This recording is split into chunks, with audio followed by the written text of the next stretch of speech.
आपको वैद्युत प्रतिरोध जानना है और वैद्युत प्रतिरोध जानने के बाद ओम के नियम, ओम का नियम तो आप पहले से जानते होंगे, आपने हाई स्कूल में पढ़ा होगा ना ओम का नियम। तो उसी ओम के नियम को हम सिद्ध करेंगे किसके आधार पर? अपवाह वेग के आधार पर। अपवाह वेग के आधार पर ओम के नियम को हम सिद्ध करेंगे, निकालेंगे। ठीक है ना? ओम का नियम पता है ना? यदि किसी चालक की भौतिक अवस्थाएं जैसे ताप, दाब, घनत्व, आयतन, ठीक है, आदि अपरिवर्तित रहें, मतलब इनमें कोई परिवर्तन न हो, भौतिक अवस्थाएं जो भी हैं उसकी ताप, दाब, घनत्व, आयतन में कोई परिवर्तन न हो, तब चालक के सिरों पर लगाया गया विभवांतर उसमें प्रवाहित धारा के अनुक्रमानुपाती होता है, अर्थात V प्रोपोर्शनल टू I। और अगर हम इस अनुक्रमानुपात चिन्ह को हटाते हैं तो एक कांस्टेंट मिलता है। वो कांस्टेंट यहां पर क्या मिलेगा? R मिलेगा, कैपिटल R। तो फार्मूला क्या बन जाएगा? V is equal to I R. V is equal to क्या हो जाएगा? आई आर हो जाएगा, जहां पर R को हम कहेंगे चालक का प्रतिरोध है। क्या कहेंगे? चालक का प्रतिरोध। तो चालक का जो प्रतिरोध होता है, अगर हम ओम के नियम की बात करें, V is equal to I R की बात करें, तो जो चालक का प्रतिरोध होता है R, इसको हम कहते हैं वैद्युत प्रतिरोध। क्या कहते हैं इसको? इलेक्ट्रिक रेजिस्टेंस या वैद्युत प्रतिरोध कहा जाता है इसको। V is equal to I R होता है, या इसको आप R is equal to V upon I भी कर सकते हैं। प्रतिरोध वास्तव में होता क्या है, इसे ये परिभाषा तो आप बता सकते हैं कि किसी चालक के सिरों पर आरोपित विभवांतर और उसमें प्रवाहित धारा के अनुपात को चालक का प्रतिरोध कहा जाता है। ठीक है इतना? लेकिन वास्तव में प्रतिरोध है क्या? प्रतिरोध का वास्तव में अर्थ होता है अवरोध। रेजिस्टेंस का मतलब होता है रुकावट। ठीक है? ऐसे चालक में धारा प्रवाहित हो रही है, धारा प्रवाहित होने का मतलब आवेशों का प्रवाह होना। तो आवेशों के प्रवाह होने में जो रुकावट आती है, जो अवरोध उत्पन्न होता है, उसी को हम कहते हैं रेजिस्टेंस या प्रतिरोध कहते हैं। ठीक है ना? अगर कोई चालक अपने भीतर से धारा प्रवाह होने में ज्यादा रुकावट डालता है, ज्यादा अवरोध डालता है, तो हम कहते हैं कि वो कुचालक है। और अगर इजीली, आसानी से आवेशों का प्रवाह उसमें से हो जाता है, अर्थात विद्युत धारा आसानी से प्रवाहित हो जाती है, तो हम कहते हैं कि वो कुचालक है। सिंपल सी बात है। ठीक है? लेकिन न्यूमेरिकली आप यही कहेंगे कि किसी चालक के सिरों पर आरोपित विभवांतर और उसमें प्रवाहित धारा के अनुपात को ही हम चालक का प्रतिरोध कहते हैं। R इक्वल टू क्या होता है? V अपान आई। V जो है विभवांतर है, विभवांतर का मात्रक क्या होता है? वोल्ट होता है। और ये I क्या है? वैद्युत धारा है, इसका मात्रक क्या होता है? एम्पियर। ठीक है? तो प्रतिरोध का मात्रक हो जाएगा वोल्ट प्रति एम्पियर। प्रतिरोध का मात्रक होगा क्या? वोल्ट प्रति एम्पियर। और इसको हम इसी को कहते हैं ओम। क्या कहते हैं? वैद्युत प्रतिरोध का मात्रक क्या होता है? ओम या OHM। ओम जो है यह वैद्युत प्रतिरोध का मात्रक है। ठीक है? तो और एक ओम प्रतिरोध क्या होगा? यदि किसी चालक के सिरों पर 1 वोल्ट विभवांतर आरोपित होने से, यदि किसी चालक के सिरों पर 1 वोल्ट विभवांतर आरोपित होने से उसमें प्रवाहित धारा 1 एम्पियर हो, तब हम चालक का प्रतिरोध 1 ओम कहेंगे। अर्थात 1 ओम उस चालक का प्रतिरोध होगा जिसके सिरों पर 1 वोल्ट का विभवांतर आरोपित होने पर उसमें 1 एम्पियर की धारा प्रवाहित हो जाए। समझ गए? इसका मात्रक भी निकाल सकते हो। V है आपका, वोल्ट है, विभवांतर है। विभवांतर मतलब विभव एक ही चीज है। यह विभवांतर का मात्रक वोल्ट आप जानते ही हैं। वोल्ट को आप चाहे तो लिख सकते हैं जूल प्रति कूलाम। जूल प्रति कूलाम को ही तो वोल्ट कहते हैं, तो वोल्ट की जगह हो गया जूल प्रति कूलाम, और एम्पियर यहां पर पहले से ही है।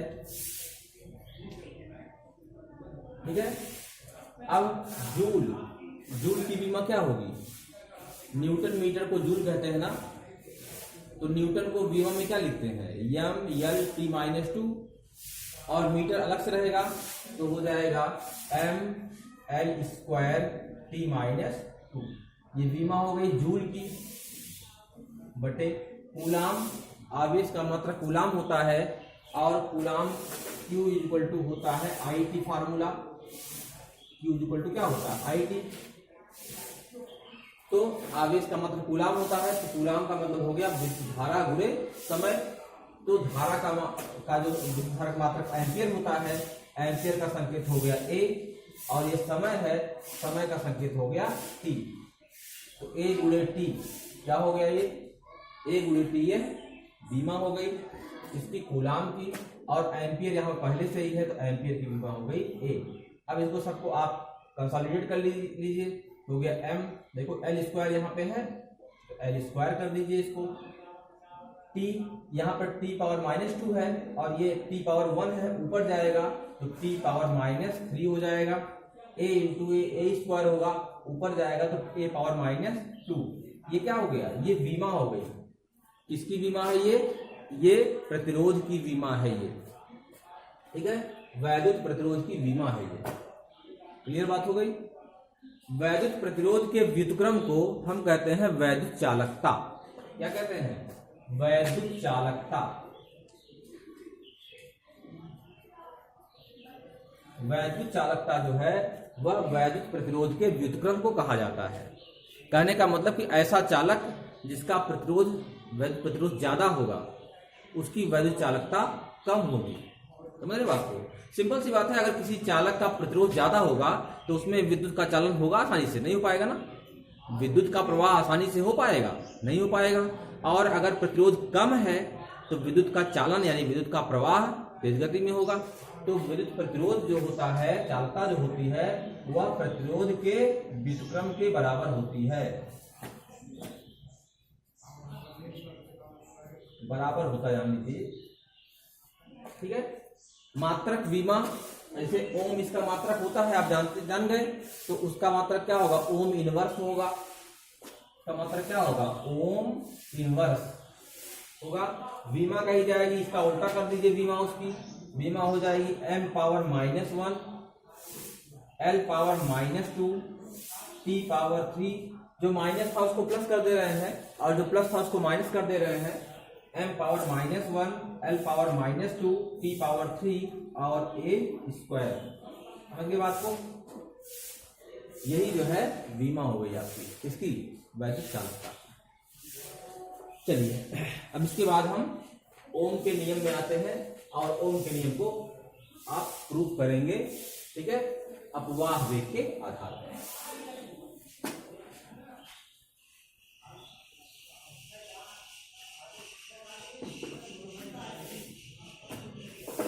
अपवाह वेग के आधार पर ओम का नियम। ठीक है, देखिए ओम के नियम में आप जानते हैं कि V प्रोपोर्शनल टू I होता है। V प्रोपोर्शनल टू I, ये टॉपिक आपका है अपवाह वेग के आधार पर ओम का नियम।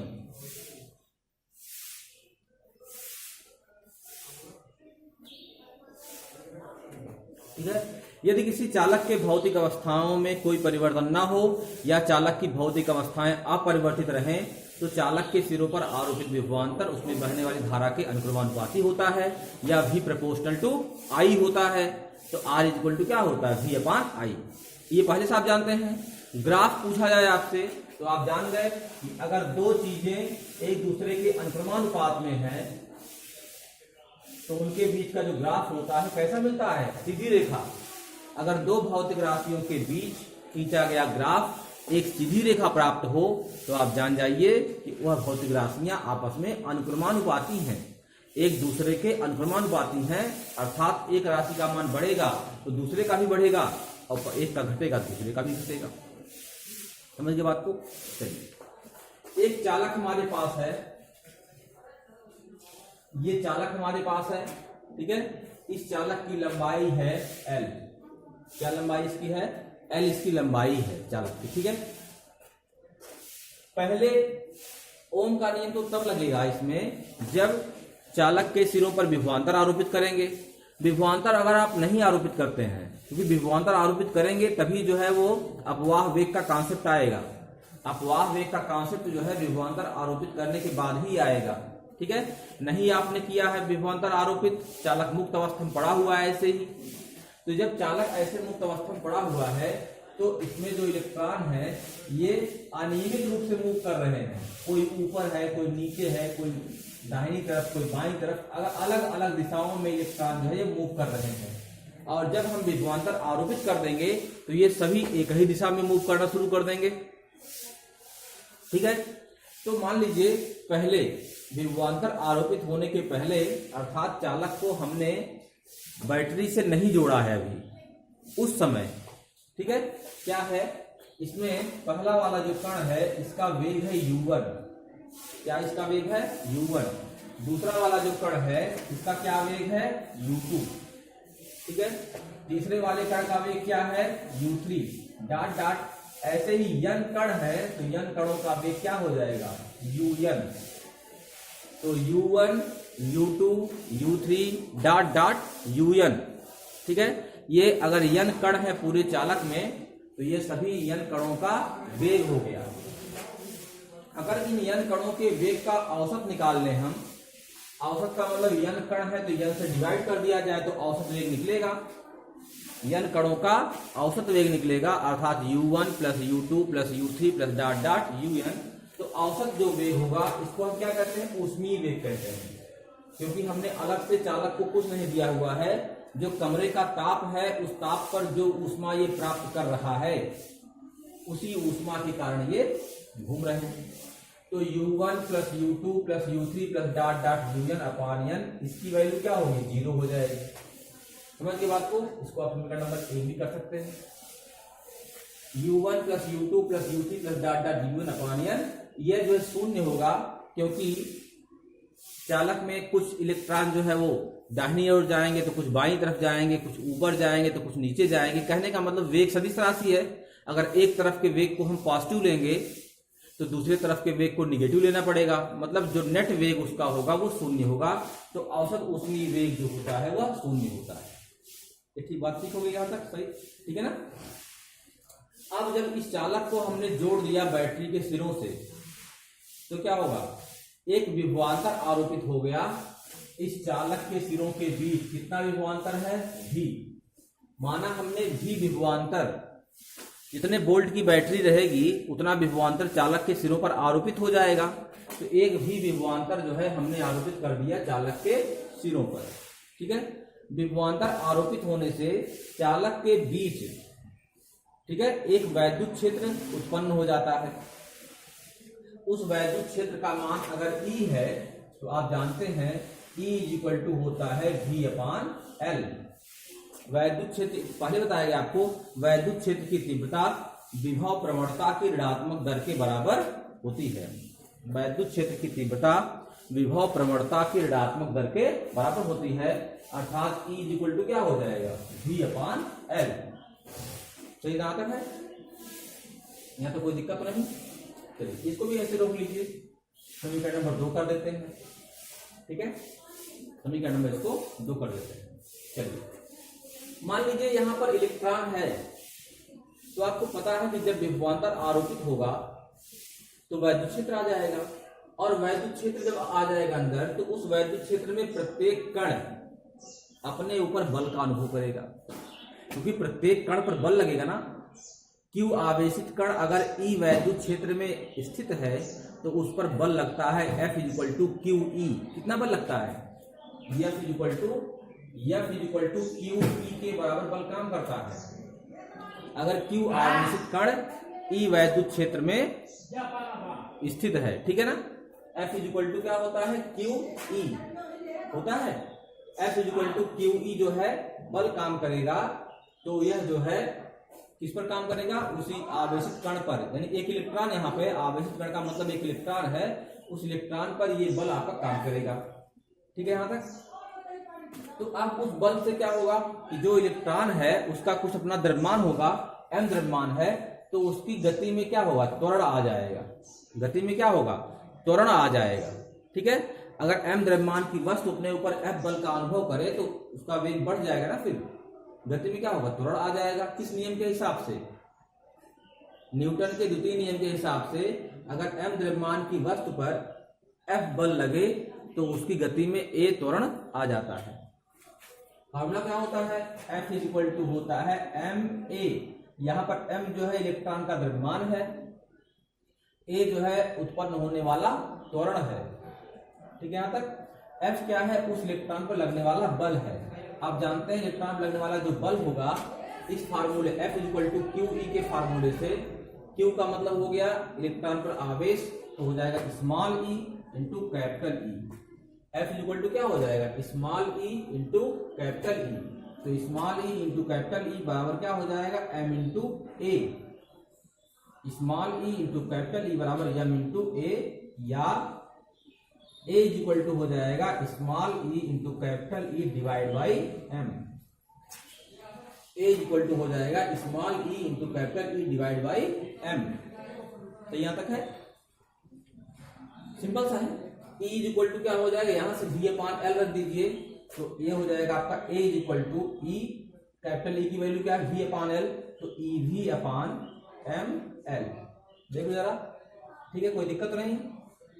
इतना त्वरण उत्पन्न हो जाएगा, इतना ये त्वरण उत्पन्न हो जाएगा हर इलेक्ट्रॉन में। जैसे बहुत सारे इलेक्ट्रॉन यहाँ पर n इलेक्ट्रॉन है, मान लो 200, 400, 800, 2000, 10 लाख, 20 लाख इलेक्ट्रॉन यहाँ पे है, तो ये प्रत्येक इलेक्ट्रॉन पर इतना, चूंकि बल सब पे यही काम करेगा, small e into capital E, सबका द्रव्यमान स्मॉल m रहेगा ही, एक इलेक्ट्रॉन का अपना, तो उसकी गति में कितना त्वरण उत्पन्न हो जाएगा? EV upon ml। ठीक है। अब इस त्वरण से क्या होगा? इस त्वरण से होगा ये कि जो वेग था, पहले कण का वेग क्या था? u1 था, वो बढ़ जाएगा। दूसरे कण का वेग क्या था? u2 था, वो भी बढ़ जाएगा। तीसरे कण का वेग क्या था? u3 था, वो भी बढ़ जाएगा, है ना। क्योंकि प्रत्येक कण पर बल काम कर रहा है, प्रत्येक इलेक्ट्रॉन पर बल काम कर रहा है, तो उस इलेक्ट्रॉन पर बल काम करेगा तो ये त्वरण आपका उत्पन्न हो जाएगा। तो इस त्वरण को जो है आप यहाँ पर इंक्लूड कर दीजिए। ठीक है, एक मिनट करो।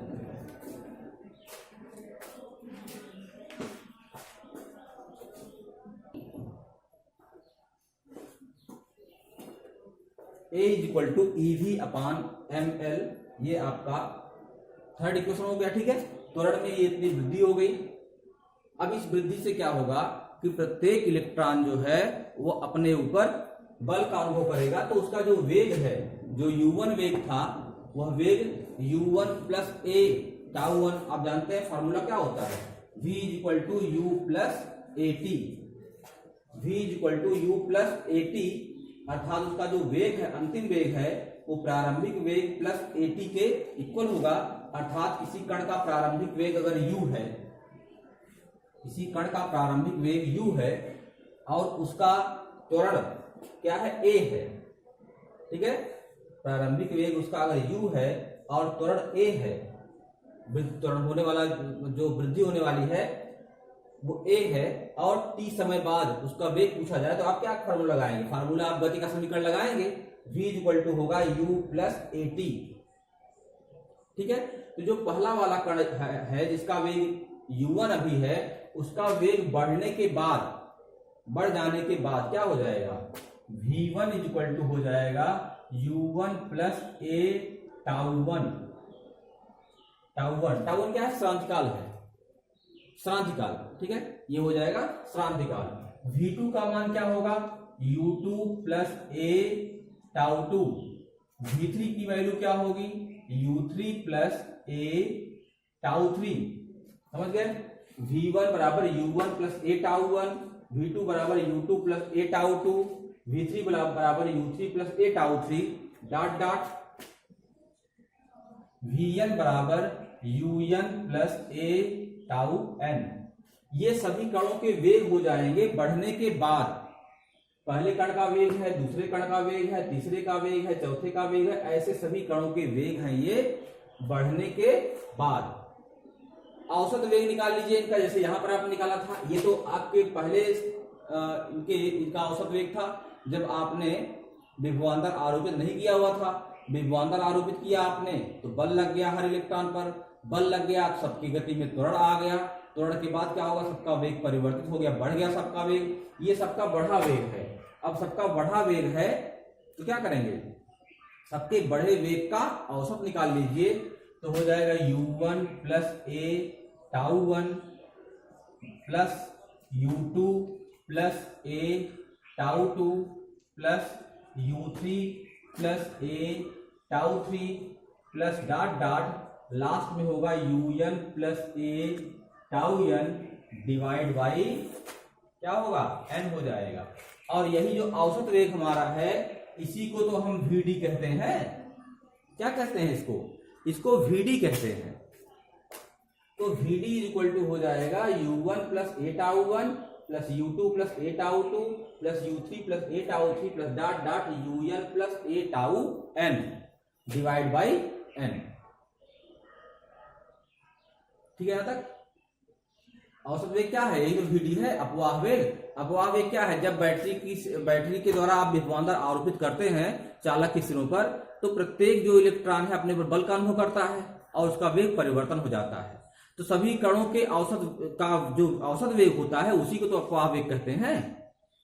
तो अपवाह वेग का फार्मूला क्या हुआ, सभी का जो बैटरी द्वारा विभवांतर आरोपित किया गया है उसके बाद जो वेग हुआ है उन सभी वेगों का औसत कितना हो गया। तो vd इक्वल टू हो जाएगा, इसमें जो पहले पार्ट हैं उसको हम अलग कर लेते हैं, तो हो जाएगा u1 plus u2 plus u3 plus dot dot un इतना हो गया अपान n। देख रहे हैं ना, पहले खंड को हमने एक साथ कर लिया यहाँ पे और डिवाइड बाई n कर दिया, प्लस a कॉमन ले लिया, आ गया τ1 plus τ2 plus τ3 plus dot dot τn divide by n हो गया। सही यहाँ पे, ठीक है ना, यहाँ तो सही है ना। तो vd इक्वल टू क्या हो जाएगा, अब u1 plus u2 plus u3 plus dot dot un, इसको देख रहे हैं, ये औसत ऊष्मीय वेग है। कब, जब हमने विभवांतर आरोपित नहीं किया था तब। तो ये देखो जरा ध्यान से, ये जीरो है ना, ये पहले इक्वेशन में ही जीरो बता दिया आपको हमने, ये हो गया जीरो प्लस एक, यहाँ क्या है τ1 plus τ2 plus τ3 plus dot dot τn। ठीक है, तो ये क्या है, ये पहले कण का स्थिरांक, दूसरे का स्थिरांक, तीसरे का स्थिरांक, ये सभी कणों का औसत स्थिरांक डिवाइड बाई n है यहाँ पे ना। तो सभी कणों के स्थिरांक को जोड़ करके n से डिवाइड किया गया है, इसका मतलब ये औसत स्थिरांक है। तो औसत स्थिरांक को किसे दिखाते हैं, टाउ दिखाते हैं। ये औसत स्थिरांक है तो क्या हो जाएगा, टाउ। तो हो जाएगा vd equal to a into tau हो जाएगा, vd बराबर a इंटू टाउ। यहां क्या लिखेंगे, vd बराबर हो जाएगा a इंटू टाउ, और a की वैल्यू क्या है, a की वैल्यू जो है ev अपान ml। समीकरण नंबर 3 देखिए, समीकरण नंबर 3 है a इक्वल टू क्या है, ev upon ml, ev upon ml है ये।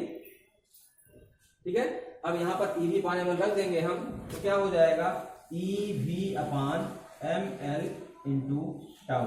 ये किसकी वैल्यू निकल गई, इसको यहां नोट कर दे रहे हैं, vd बराबर हो जाएगा ev upon ml into tau. एक एक स्टेप समझ जाइए, एक एक स्टेप आप समझ लीजिए, कोई दिक्कत नहीं है। vd बराबर ev upon ml into tau, इसको एक पे रोक देते हैं थोड़ी देर के लिए। ठीक है, अब इधर का पोर्शन मिटा देते हैं, ये आप समझ गए होंगे।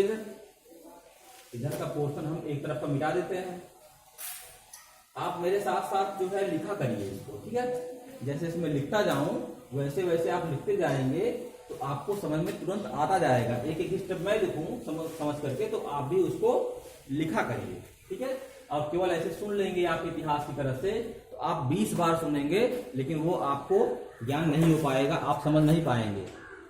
ठीक है, चलिए अब देखिए अपवाह वेग में और वैद्युत धारा में संबंध याद है आपको?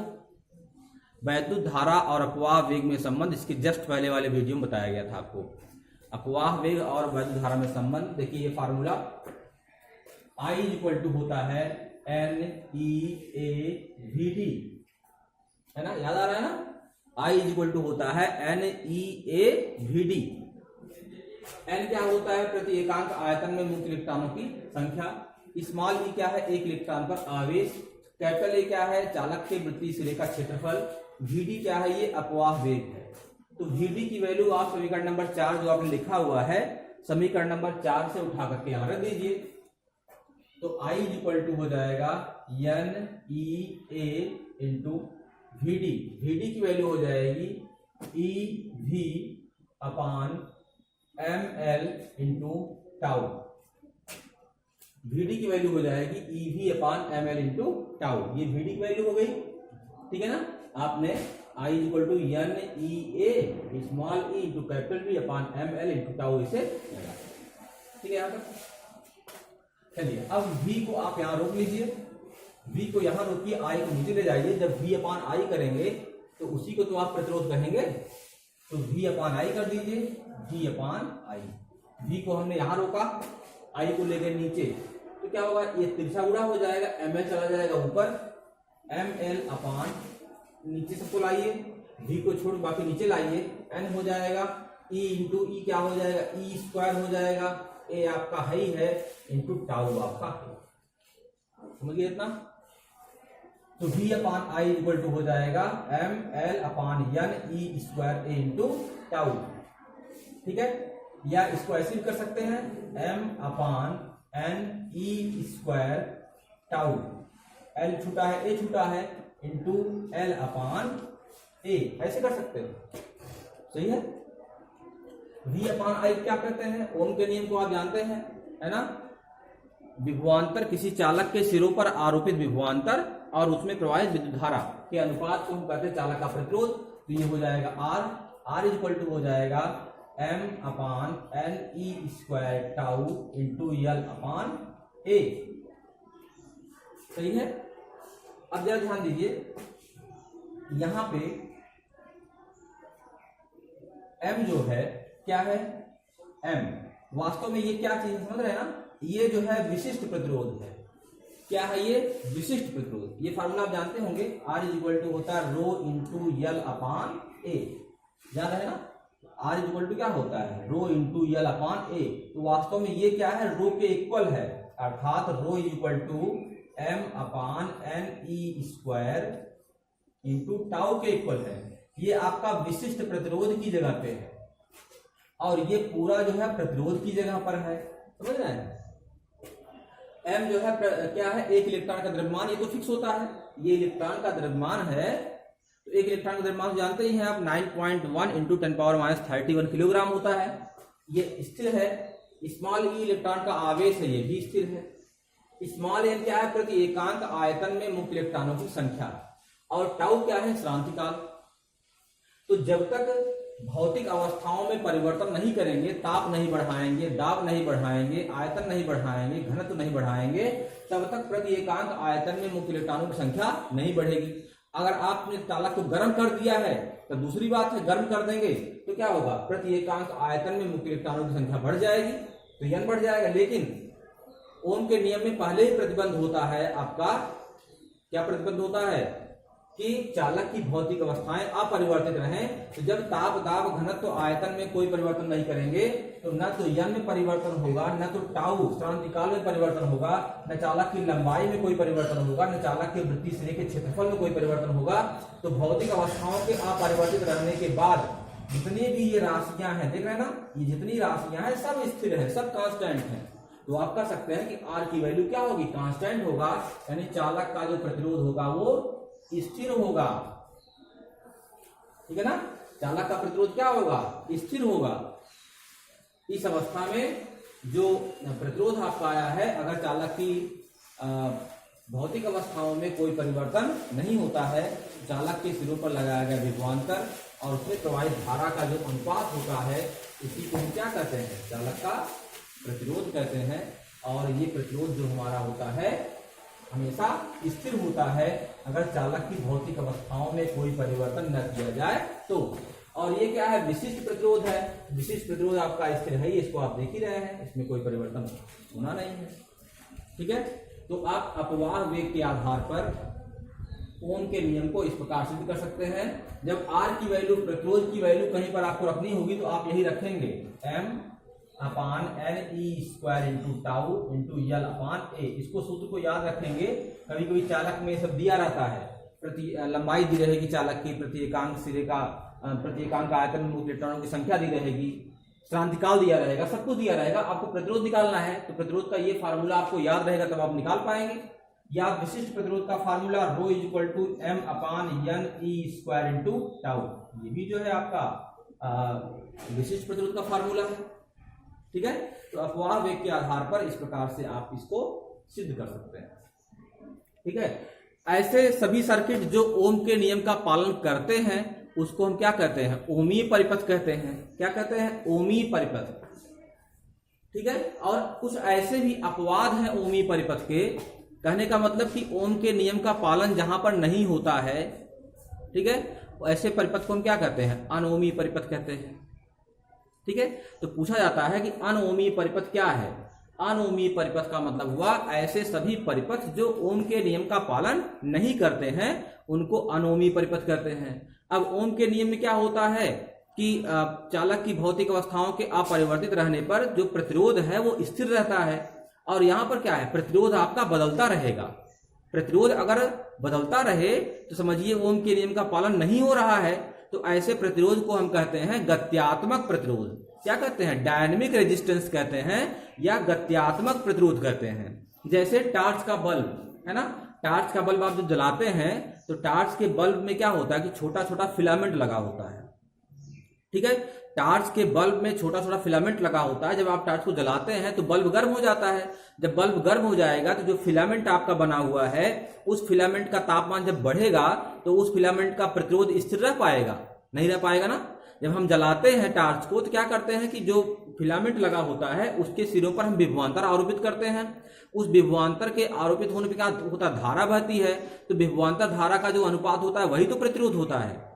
लेकिन वहां पर जो प्रतिरोध रहेगा वो स्थिर नहीं रहेगा, क्योंकि जब काफी देर तक आप जलाए रखेंगे टार्च को तो फिलामेंट ज्यादा गर्म हो जाएगा। तो ताप बढ़ने के साथ क्या होता है, प्रतिरोध बढ़ता है। भौतिक अवस्था उसकी स्थिर नहीं रह पाई, ताप बढ़ने के साथ क्या होता है, प्रतिरोध बढ़ता है। इसलिए ओम के नियम का पालन वहां पर नहीं हो पाता है। ठीक है, तो ऐसे सभी परिपथ जहां ओम के